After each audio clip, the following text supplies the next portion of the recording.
All right, I think we will get going now. Thanks everybody for coming out here. As I suspect everybody in this room knows, that this is to celebrate the Poetry Walk. And how many of you had poems in the Poetry Walk? Okay, so almost all of you. That's great. And I just would be remiss in not thanking Karen Bellotti for really all the work that went into this, and the hands-on work. So. This is the third year we have done this, and we are getting better at it, I think. So that's nice. We've had some great keynotes. We had Robert Pinsky was the kickoff. Some of you may remember Rosanna Warren here last year. And we're really thrilled to have Elisa Gonzalez as part of this as well. And I do want to mention for some of you, for all of you actually, that Elisa will also be doing a reading on Monday night at Rogers Free Library in town, in conjunction with the Bermont Fellowship. And it'll be a little different because she's also going to be talking about the intersection of prose and poetry, because she also is a prose writer as well. And I'm not going to spend a lot of time talking about Elisa because I think Elisa's work very much speaks for her, and you will hear it. If you've read the works, you will hear that. And I want to mention the books are for sale.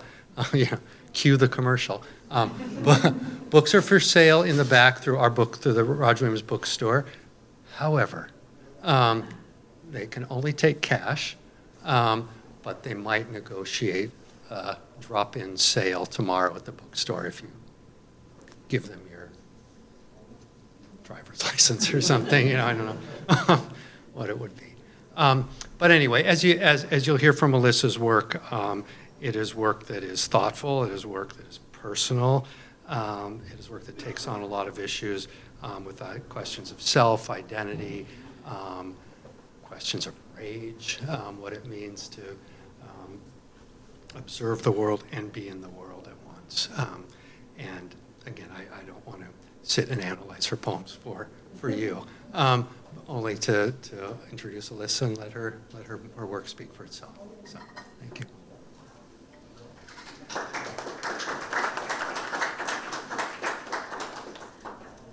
Thank you so much for having me at this event, and I'm very happy that I got to see the Poetry Walk and see some of your poems as well. I thought that, can everyone hear me okay? Yeah, great. Slightly more softer voiced than Adam, I think. Since you are mostly students, this is my first book of poems, and it took a while. It took many years for me to sort of move from writing individual poems into thinking about a book. And when I did, I really went back through and looked at basically every poem I had ever written, which was quite a lot. And I began writing poetry more seriously when I was a freshman in college. And actually a few poems that I wrote as an undergraduate did end up in this book, along with some that are much more recent. And I'm going to start by reading one of those so you can have faith in your undergraduate poetry and its future. The Mountain Lion. The mountain lion ate the girl when she went alone to the outhouse at night. The black grass rustled, the black leaves. The lion in the trees leaped. Someone screamed, an owl. Dark everywhere in the forest, then from the lighted house, gunfire, late. She didn't tell her father, who held the rifle, that she was leaving. Everyone will try to keep you always, but it's all right to go to the forest and the animal if you really want.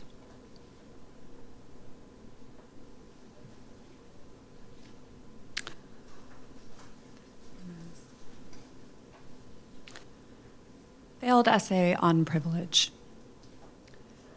I came from something popularly known as nothing, and in the coming, I got a lot. My parents didn't speak money, didn't speak college. Still, I went to Yale. For a while, I tried to condemn. I wrote, "Let me introduce you to evil." Still, I was a guest there. I made myself at home. And I know a fine shoe when I see one, and I know to be sincerely sorry for those people's problems. I know to want nothing more than it would be so nice to have, and I confess I'll never hate what I've been given as much as I wish I could. Still, I thought I, of all people, understood Aristotle, what is and isn't the good life. Because, I wrote, privilege is an aggressive form of amnesia. I left a house with no heat. I left the habit of hunger.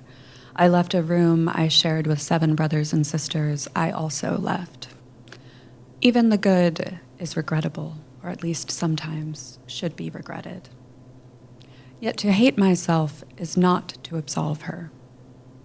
I paid so much for wisdom, and look at all of this. Look at all I have.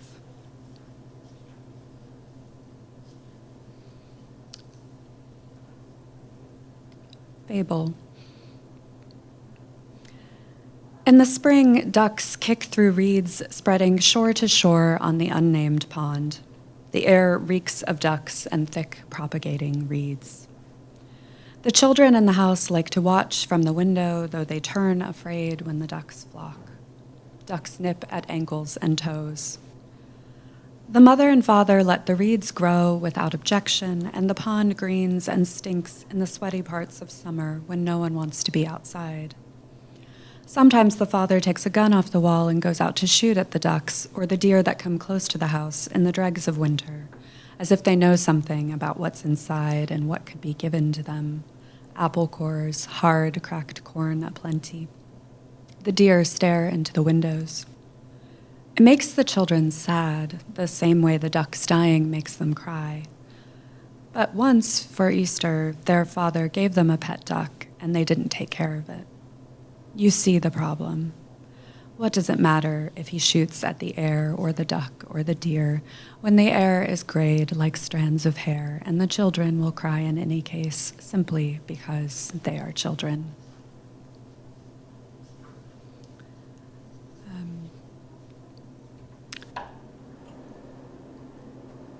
This poem is called Epistemology of the Shower. You were asking me about how I began, sorry for pointing to you from the stage, but this poem did actually sort of begin with a prompt to myself. We were talking about how one begins a poem. Is it a line? Is it an idea? And for this, I had given myself the prompt of try to write a poem about being bisexual that isn't cringe, and see if I had succeeded. Epistemology of the Shower. We were 13. R explained that her parents forbade her showering alone because she had been masturbating. She didn't use that word. I was lying on a blow-up mattress beside her bed, our habit on Saturday nights, so together we could rise at 7 and ready ourselves for church. This was why I would have to shower with her in the morning, a masturbation monitor. Each of us, she quoted, has a habitual sin. To offer some sin in return, I said, I think I might be a lesbian. I'd never met one, as far as I knew. I knew the word. I thought I knew what it signified. How do you know, she asked, and through the dark I could hear her terror for my soul. I retracted. Maybe I'm wrong. Maybe I just hate men. My habitual sin, we already knew, was hating my father, whose habitual sin was hitting me. Through the dark, R reached for my hand. I was 19 when I concluded that I was wrong, that the word I needed, insofar as a word confines desire, was bisexual, whose sound I loathe, no music. But at this party there's music. A Greek song loud, as in the center of the room a man dances the zebekiko. Wild cheers as he circles and circles a glass of red wine. To finish, he falls to his knees, picks up the glass with his teeth, tilts his head back. I dated that man for a while. I've seen him dance this dance. Tonight I miss the finale. I'm out in the stairwell kissing A, whose long auburn hair preserves my modesty as bliss destroys thought. But the next morning in an unfamiliar bed, I do think of R's question, answerable only by the body. Like, I'd argue, faith. The faith that habitually tumbled the two of us to the sanctuary floor, overcome by the Spirit. She kept her faith. She grew up to be a godly woman. I racked up habitual sins. I desire such knowledge from this world that if age one day empties my mind, I sometimes think I'd be grateful. Imagination, too, is old habit, assiduously maintained despite consequences. For instance, I can easily imagine damnation, as I did in R's room, my hand in hers, the usual visions of hell. Then the shock of sun, the shock of cold water, some boiler problem. We showered anyway, together as commanded. Shivering, wet, we slid our hands across each other's bodies for warmth, ostensibly. One pretext leads to another. I pretend not to understand the shower's workings so that A will help and then join. And then, I learned you can separate pleasure from disgrace, though it's hard to make a habit of pure happiness when there's so much to know.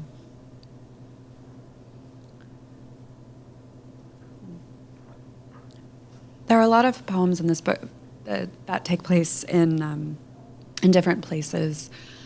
I lived for a while in Poland and in Cyprus, and those places both appear here. And then, of course, the landscapes of childhood. I grew up in Ohio, and this gave the book its, to me, the ironic title, the idea of a grand tour and traveling around as the capstone to an education. I think reflects strangely against the journey that we are all making all the time through life. But I'm going to read a couple of poems set in Poland now. Weather Journal, Warsaw. This morning, even before I drew back the curtains, I felt the smog in my nose and chest, a strong smog layering light in the sky, tessellating yellow and pink like a ballerina's tulle. A beauty not consolation, but misdirection, because we go on abiding and abiding, the source of it. We light coal at the fireplace on cold nights, open the chimney so the sky is the one adorned by smoke, like the smoke I used to mark my arrival home. A little yellow house beside the paper factory, my sulfurous youth.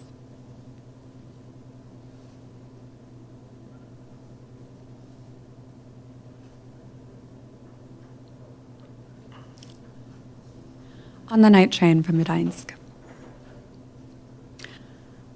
On the night train from Gdańsk, before I learned that in Krakow someone I loved did not kill himself because I am on the night train from Gdańsk, I wander carriages hunting an open seat, at last settling for the corridor's cold floor. It's a cold October outside this rumbling and screaming contraption, where I'm quick to shift aside for the blonde nun I disappoint by saying, "No, I don't know where the toilet is, or if it has paper," and where I jump up at the conductor's brusque "Pani proszę." He cups his hand like my father beckoning for me to surrender whatever small thing I loved.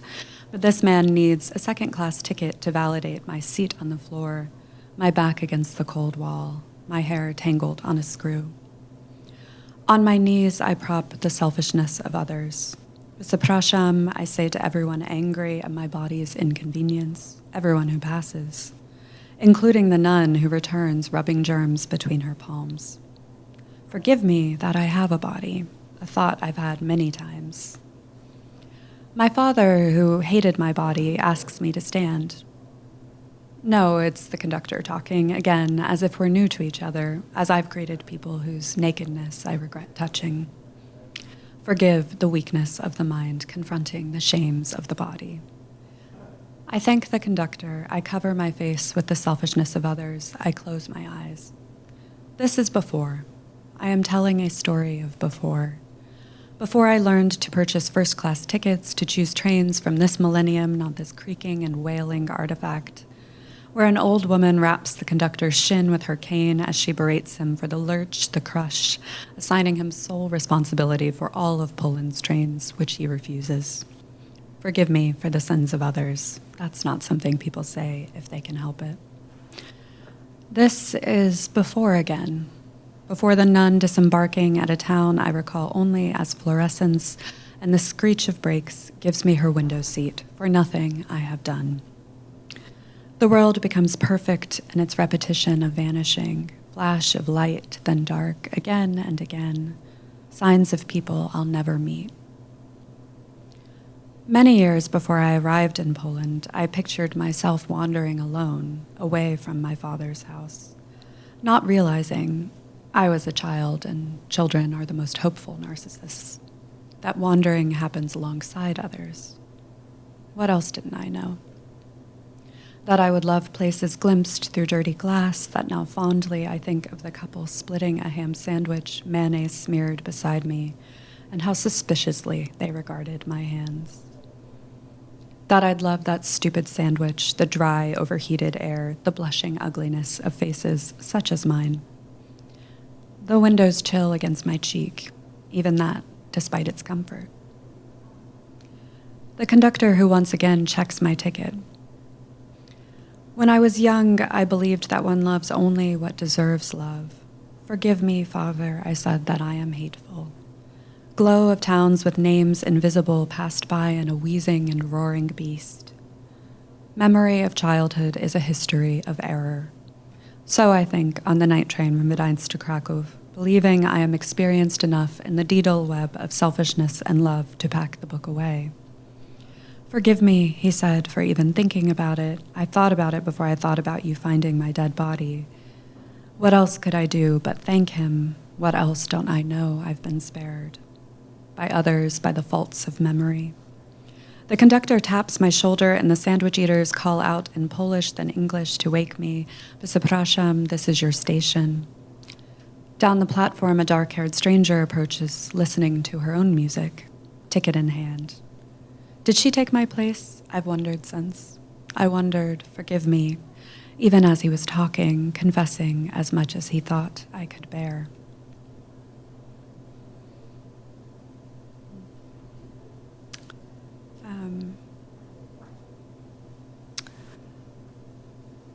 This is a poem set in Cyprus. It's called First Month in Nicosia.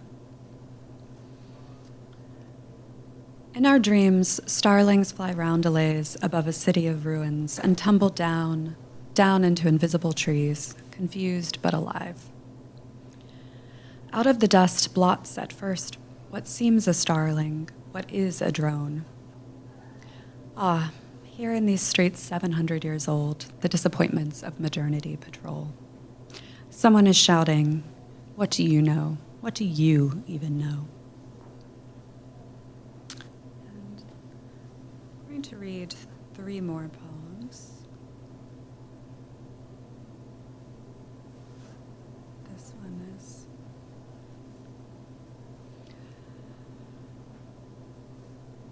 This is called Notes Toward an Elegy.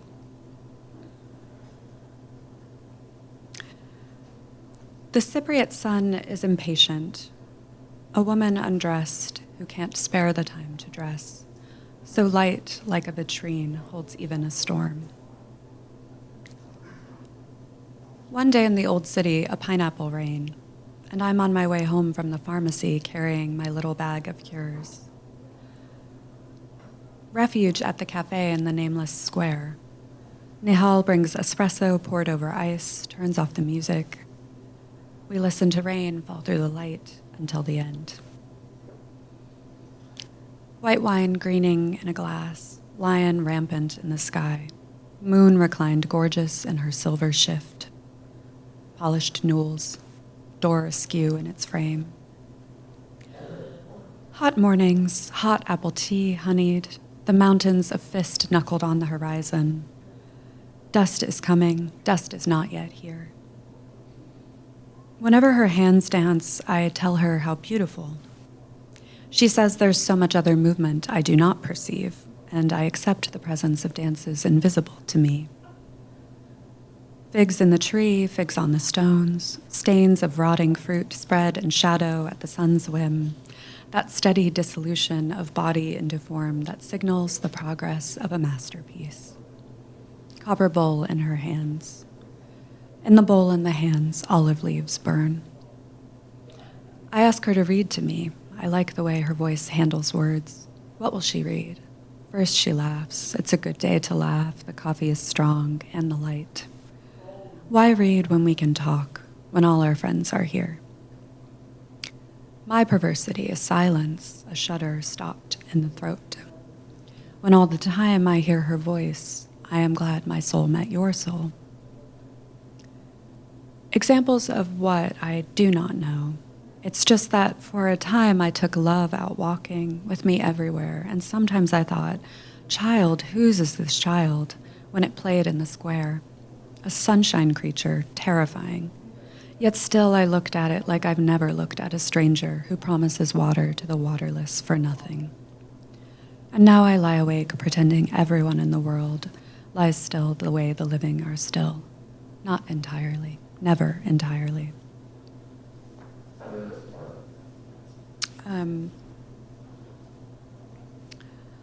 This next poem, I was going to say, keep the death thing going. And also, there's a lot of sad poems in this book, I'm going to be honest. After my brother's death, I reflect on the Iliad.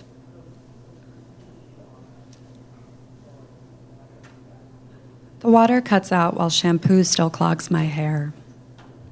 The nurse who swabs my nose hopes I don't have the virus. It's a bitch. The building across from the cemetery calls itself Life Storage. My little brother was shot, I tell the barista who asks how things have been and tip extra for her inconvenience. We speak only to the dead, someone tells me, to comfort, I assume, or inspire. But I take it literally as I am wont, even my shut up and fuck and let's cook tonight. Those are for you, Stephen. You won't come to me in my dreams, so I must communicate by other avenues. A friend sends an image from Cy Twombly's 50 Days at Ilium, a red bloom, the words, like a fire that consumes all before it, and asks, have you seen this? It's at the Philadelphia Museum of Art. If I have, I can't remember, though I did visit with you when you were 11 or 12, when you tripped silent alarm after silent alarm, skating out of each room as guards jostled in, and I, though charged with keeping you from trouble, joined the game, and the whole time we never laughed, not till we were released into the grand air we couldn't touch and could. You are dead at 22. As I rinse dishes, fumble for keys, buy kale and radishes, in my ear, Priam repeats, I have kissed the hand of the man who killed my son. Would I do that? I ask as I pass the store labeled signs. I've studied the mugshot of the man who killed you. I can imagine his hands. Of course I would, each finger even. To hold your body again and to resurrect you. Who knows what I am capable of, if I were. Nights, I replay news footage, your blood on asphalt, sheen behind caution tape. Homer's similes, I've been told, are holes cut in the cloth between the world of war and another, more peaceful world. On rereading, I find, even there, a man kills his neighbor. Let Achilles cut me down as soon as I have taken my son into my arms and have satisfied my desire for grief. This, my mind's new refrain in the pharmacy queue, in the train's rattling frame. The same friend and I discuss a line by Zbigniew Herbert, where a distant fire is burning like a page of the Iliad. It's nearly an ontological question, my friend says, the instability of reference. The fires in the pages of the poem, the literal page set afire. We see double. You are the boy in the museum. You are the body consumed, ash. Alone in a London museum, I saw a watercolor of twin flames, one black, one a gauzy red, only to learn the title is Boats at Sea. It's like how sometimes I forget you're gone. But it's not like that, is it? Not at all. When in this world, similes carry us nowhere. And now I see again the boy pelting through those galleries, a boy not you, a flash of red, chasing or being chased. Or did I invent him? Mischief companion, brother. Listen to me plead for your life, though even in the dream I know you're already dead. How do I ensure my desire for grief is never satisfied? Was Priam's ever? I tell my friend I want the page itself to burn.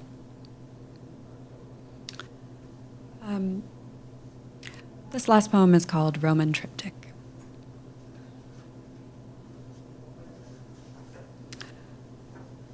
One. Red stones piled in square towers, red roads cruise aqueducts. Blue chain by the door strikes a bell. From our gold-draped room, the windows with their astragals and sashes glass out the bottle-green hills. I hold her naked on the carpet, my body spilling out of my lavender dress. Body, if you could be forever spilling out of your lavender dress. 2. Twin redheads fondle twin Barbies, sliding sateen dresses on and off the dolls' voluptuous physiques. I tread on a grate and in a cloud of vertiginous steam see in a store window my hands disappearing under a mannequin's skirt. The noise of a drill down the avenue like whipped cream shooting from a can. 3. My hair tangles her fingers till I unknot it, and I unknot it as I've done many things to detach myself from pleasure. She says the words I use remind her that she is reading a poem, referring to the above vertiginous.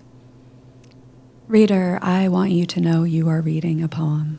What is the point of talking otherwise? Thank you.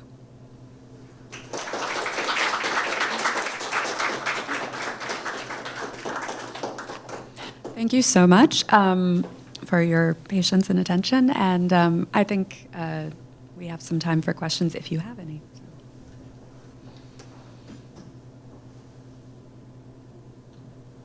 Okay. You first. So,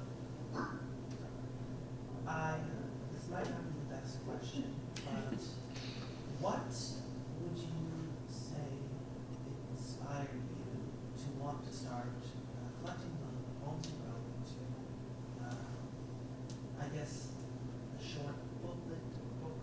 What made you want to do that? I mean, I think I had been sort of actually avoiding it for quite a while. There was a kind of, it had taken me a while, I suppose. As I said at the beginning, I'd started thinking of poetry and writing prose as well more seriously in college, and had been, I did an MFA afterwards. I certainly was taking it seriously, but there was something about the idea of a book which for a while I was having kind of a hard time imagining. Like, I think that I thought, I know that I thought that it would present itself to me as a sort of perfect idea, and I would just know that the poems that were in the book needed to be in the book. And in fact, that was not what happened. It was just about starting to assemble. So actually, a former teacher of mine gave me a kind of come to Jesus sort of talk, like you need to just go ahead and do the book. And I think once I sort of gave myself that permission and also that task, it actually came together fairly quickly. But I needed to be able to imagine that I could do it, I guess. How did you figure out and know how to structure the book into 4 different parts? Yeah.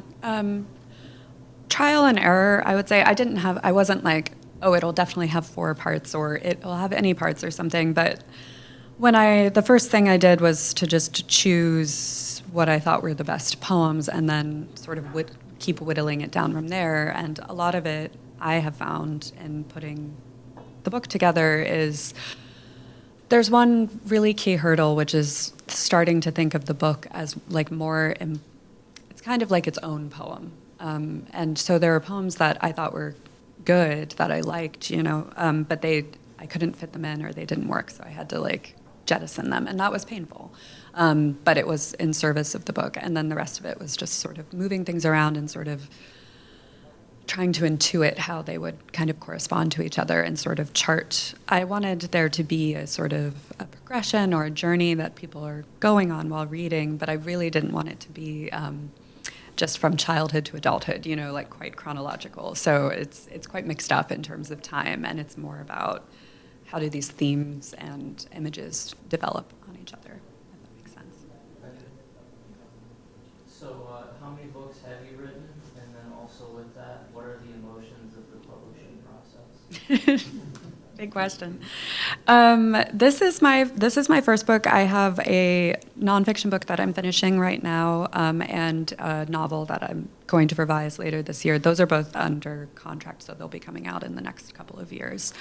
So I'm working through finishing a first book in each genre, and at that point, I will have three, and hopefully more.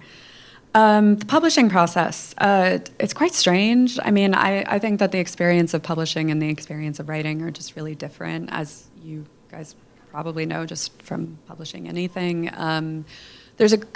I think the thing that surprised me the most, because I'd published quite a lot of individual poems, essays, stories over the years, was how naked the book made me feel, like as if I'm quite literally standing up here naked.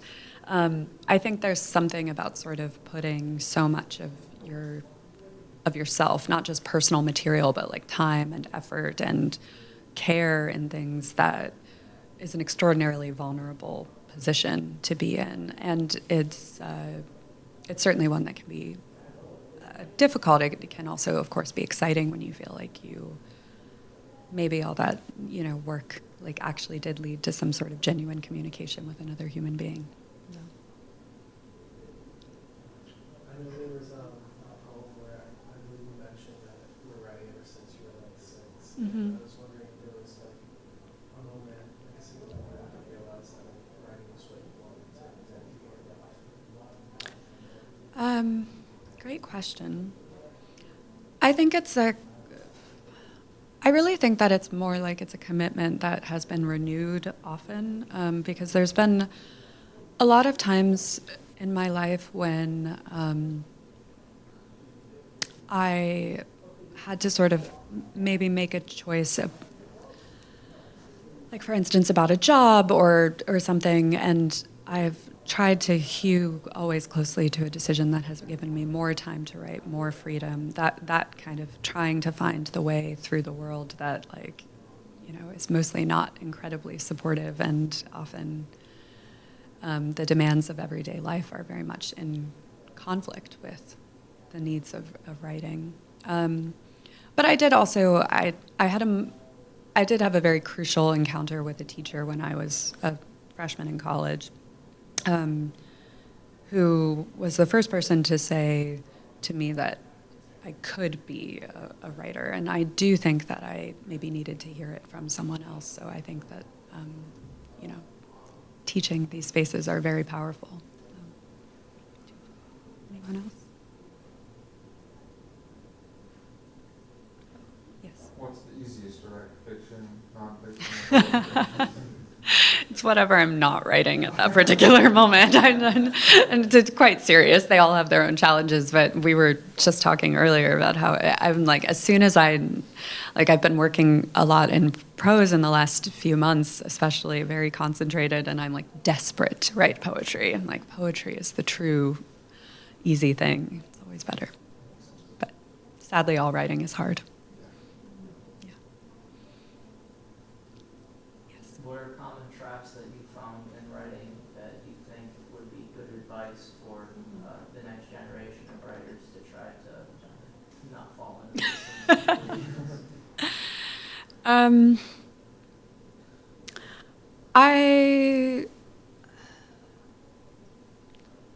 I think you should read a lot all the time, and that will give you avenues for your work that are maybe not available. I guess for me, the main thing, the thing that seems most important, is to not become satisfied with repeating things that you already know how to do. I think that sometimes the most uncomfortable space of writing is when you're not actually quite making anything work yet, because you're still trying to sort of figure out maybe how to write a new kind of poem or a different sort of story or something, but that's also where the most interesting stuff is going to happen. And I think in order to sort of keep developing as a writer, you do have to my experience is that you have to quite deliberately like challenge yourself to like not repeat yourself, not do the things that are comfortable. And I think that does apply across all the genres. It's because also if you know, people start praising you for something, it can be very tempting to just keep wanting to do that over and over and not risk potentially failing by doing something that you're not sure if it works. So I would just encourage you to look around widely and to interrogate your own comfort. That might be a good, if somewhat dispiriting note to end on. I'm not sure. It's hard work, but it's worth it, is what I would say. Thank you so much.